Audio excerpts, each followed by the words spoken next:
పెద్దిరెడ్డి రామచంద్రారెడ్డి భూ ఆక్రమణలపై నివేదిక ఇచ్చారు vigilance and enforcement DG Peddireddy Ramachandra Reddy సుమారుగా 100 ఎకరాల అటవీ భూమిని ఆక్రమించుకుని ప్రజల సొమ్ముతో అటవీ భూమిలోకి వెళ్ళటానికి రహదారి ఏర్పాటు చేసుకుని అక్కడ ఎంత ప్యాలెస్ కట్టాడో చూసాం. బుగ్గమఠం భూములు ఆక్రమించుకుని సర్వేకి వెళ్ళిన అధికారులను కూడా ఎలా బెదిరిస్తున్నాడో మొన్న చూసాం. ప్రభుత్వ భూములను ఎలా ఆక్రమించుకున్నాడో చూసాం. ప్రైవేటు వ్యక్తులకు సంబంధించిన భూములు కూడా దౌర్జన్యంతో అధికార మదంతో ఎలా ఆక్రమించుకున్నాడో చూసాం. ఇప్పుడు ఈ నివేదిక ఇచ్చింది పెద్దిరెడ్డి రామచంద్రారెడ్డి కుటుంబం మీద. నివేదిక ఇచ్చింది ఒక భూ ఆక్రమణల మీదే. అది ఫారెస్ట్ భూములు ఆక్రమించుకున్న దాని మీద, ప్రభుత్వ భూములు ఆక్రమించుకున్న దాని మీద, బుగ్గమఠం భూములు ఆక్రమించుకున్న దాని మీద మాత్రమే. ప్రైవేటు వ్యక్తులకు సంబంధించిన భూ ఆక్రమణ మీద ఇంకా కేసులు ఏమి ఫైల్ రెడీ కాల. ఇవన్నీ ప్రభుత్వానికి సంబంధించిన వాటి మీద డీజీ ఇచ్చిన రిపోర్ట్ మాత్రమే. ఇవి కాకుండా గనులను దోచుకున్న వ్యవహారాలు, విద్యుత్ మంత్రిగా విద్యుత్ శాఖలో దోచుకున్న వ్యవహారాలు ఇంకా చాలా ఉన్నాయి. లిక్కర్ స్కామ్లో బైపాస్లో వాళ్ళకు వచ్చిన డబ్బుల లావాదేవీలు కూడా బయటపడతాయి రేపెల్లుండో. విజిలెన్స్ అండ్ ఎన్ఫోర్స్మెంట్ డీజీ గారు నివేదికని ఉప ముఖ్యమంత్రి పవన్ కళ్యాణ్ గారికి అందజేశారు.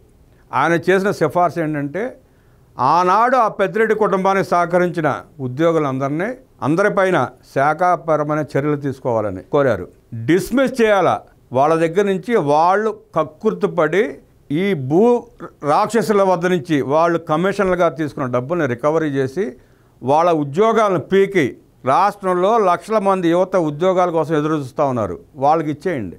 వాళ్ళకి బుద్ధి వస్తుంది, యువతకు ఉద్యోగాలు వస్తాయి. అలాగే ఈ పెద్దిరెడ్డి రామచంద్రారెడ్డి కుటుంబాన్ని వాళ్ళు ఆక్రమించుకున్న భూములన్నీ విడిపించి ప్రభుత్వం హ్యాండ్ ఓవర్ చేసుకొని వాళ్ళ ఆ ఆక్రమణ ద్వారా సంపాదించుకున్న సొమ్మునంతా రికవరీ చేయండి. రాష్ట్ర ఖజానాకు జమ చేస్తే ప్రజల నెత్తిన అప్పుల భారం తగ్గుతుంది. రామచంద్రారెడ్డి దోపిడీ మామూలు దోపిడీ కాదు. మాజీ ముఖ్యమంత్రి మీదే దాడి చేపించిన గనుడు పెద్దిరెడ్డి రామచంద్రారెడ్డి. పైకి నామాలు పెట్టి తిరుగుతూ ఉంటాడు, వెనకాల ఎంతసేపు వెన్నుపోట్లు పొడుచుకుంటా పంగనామాలు పెడుతూ తిరుగుతూ ఉంటాడు. రాష్ట్రానికి జగన్మోహన్ రెడ్డి డాన్ అయితే చిత్తూరు జిల్లాకి పెద్దిరెడ్డి రామచంద్రారెడ్డి డాన్. జగన్మోహన్ రెడ్డి ఒకడైనా లక్షల కోట్లు దోచుకునేది నేనేమన్నా తక్కువ నాకు చేత కాదా అని ఆయన కూడా 1000 కోట్ల నుంచి 1,00,000 కోట్లు చేరాడని చెప్పి అనుకుంటున్నారు ప్రజలు. తనకు అనుకూలంగా ఉన్న అధికారులను అక్కడ నియమించుకొని తను చెప్పిన పని చేసేవాడినల్లా అక్కడ తన దగ్గర ఏర్పాటు పెట్టుకుని ప్రజల ప్రభుత్వాల ఆస్తుల్ని లూటీ చేశాడు పెద్దిరెడ్డి రామచంద్రారెడ్డి. మదనపల్లి ఎంఆర్ ఆఫీస్లో తన లెక్కల బొక్కలు ఎక్కడ బయటపడతాయనని ఫైల్స్ మొత్తం తగలపెట్టించిన ఘనాపాటి పెద్దిరెడ్డి రామచంద్రారెడ్డి. ప్రజల ప్రాణాలంటే ఆయనకి లెక్క ఉండదు. తన ఇంటికి లెక్కల మూటలు చేరాయా లేదన్న ఆలోచన తప్ప ప్రజల బాగోగులు ఏనాడు పట్టించుకున్న పాపాన పోలేదు పాపాల పెద్దిరెడ్డి. ఈ నివేదికలో సంబంధిత శాఖల భూములు ఆక్రమణలకు గురవుతున్నా రక్షించలేని వారిని బాధ్యులను చేయాలని, ఆక్రమణదారులపై క్రిమినల్ కేసులు నమోదు చేయాలని సిఫార్సు చేసింది. ఉప ముఖ్యమంత్రి అటవీ పర్యావరణ మంత్రి పవన్ కళ్యాణ్ ఈ నివేదికను పరిశీలించారు. అటవీ భూముల ఆక్రమణలకు సంబంధించిన అంశాలపై సంబంధిత శాఖల అధికారులతో చర్చించారు. విజిలెన్స్ అండ్ ఎన్ఫోర్స్మెంట్ డీజీ సిఫార్సులకు అనుగుణంగా చర్యలకు ఉపక్రమించాలని ఉన్నతాధికారులను ఆదేశించారు. అటవీ భూములను సంరక్షించలేకపోయిన అధికారులను గుర్తించి నివేదిక రూపొందించి శాఖాపరమైన చర్యలు తీసుకోవాలని ఆదేశించారు. ఆ అధికారుల మీద శాఖాపరమైన చర్యలు కాదు, క్రిమినల్ చర్యలు తీసుకోవాలి. ఉప ముఖ్యమంత్రి గారు ప్రజలు కోరుకుంటున్నారు, బలంగా కోరుకుంటున్నారు.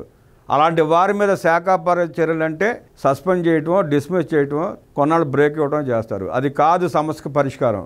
వాళ్ళ మీద క్రిమినల్ చర్యలు తీసుకుని కఠినంగా శిక్షించి వాళ్ళని ఉద్యోగాలను డిబార్ చేసి కొత్త యువతకు ఉద్యోగాలు ఇవ్వండి సార్ అని ప్రజలు కోరుకుంటున్నారు.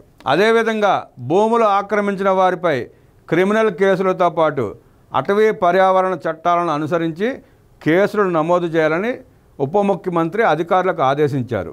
ఉప ముఖ్యమంత్రి గారు ఆదేశించారు కాబట్టి ఇప్పటికైనా అధికారులు ఎఫ్ఐఆర్ నమోదు చేసి పెద్దిరెడ్డి రామచంద్రారెడ్డిని అరెస్ట్ చేసి విచారిస్తే కానీ ఈ భాగవతంతో బయటపడదు. పెద్దిరెడ్డి రామచంద్రారెడ్డి బయట ఉన్నాడంటే సాక్ష్యం చెప్పడానికి ఒక్క పురుగు కూడా రాదు అక్కడికి. ఆ సంగతి అధికారులకు కూడా తెలుసు.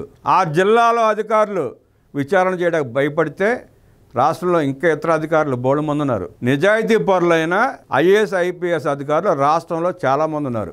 జగన్ రెడ్డిని నమ్మి జగన్ రెడ్డి ఇచ్చే లెక్కల మూటల కోసం పనిచేసిన కొద్ది మంది అధికారులే, కొద్ది మంది ఐఏఎస్లు ఐపీఎస్లే కోర్టుల చుట్టూ జైలు పాలయ్యారు తప్ప ఇంకా చాలా మంది అధికారులు 60-70% మంది ఐఏఎస్ ఐపీఎస్లో నిజాయితీ పరులు ఉన్నారు. వారిలో ఒకరికి అప్పచెప్పి ఈ పెద్దిరెడ్డి రామచంద్రారెడ్డి గుట్టంతా విప్పకపోతే, ఈ పెద్దిరెడ్డి రామచంద్రారెడ్డి బయట ఉంటే సాక్ష్యాలు తారుమారు చేస్తాడు, దస్త్రాలు తారుమారు చేస్తాడు, అవసరమైతే ఎంఆర్ఓ ఆఫీసులు మొత్తాన్ని లేపేస్తాడు, ఒక్క కాగితం కూడా దొరకనివాడు. దాన్ని దృష్టిలో పెట్టుకుని ఉప ముఖ్యమంత్రి గారు పవన్ కళ్యాణ్ గారు కఠినమైన నిర్ణయం తీసుకొని మంచి అధికారులతో ఒక టీంని ఏర్పాటు చేసి త్వరితగతిన ఆ కేసును తేల్చి పెద్దిరెడ్డిని అరెస్ట్ చేస్తే తప్ప ఆ చిత్తూరు జిల్లా ప్రజలకు న్యాయం జరగదు. అటవీ భూములకు న్యాయం జరగదు, ప్రజల భూములకు న్యాయం జరగవు, ప్రభుత్వ భూములు కాపాడుకునే పరిస్థితి ఉండదు. చూద్దాం పవన్ కళ్యాణ్ గారు ఎంత వేగవంతమైన చర్యలు తీసుకుంటారో వేచి చూద్దాం.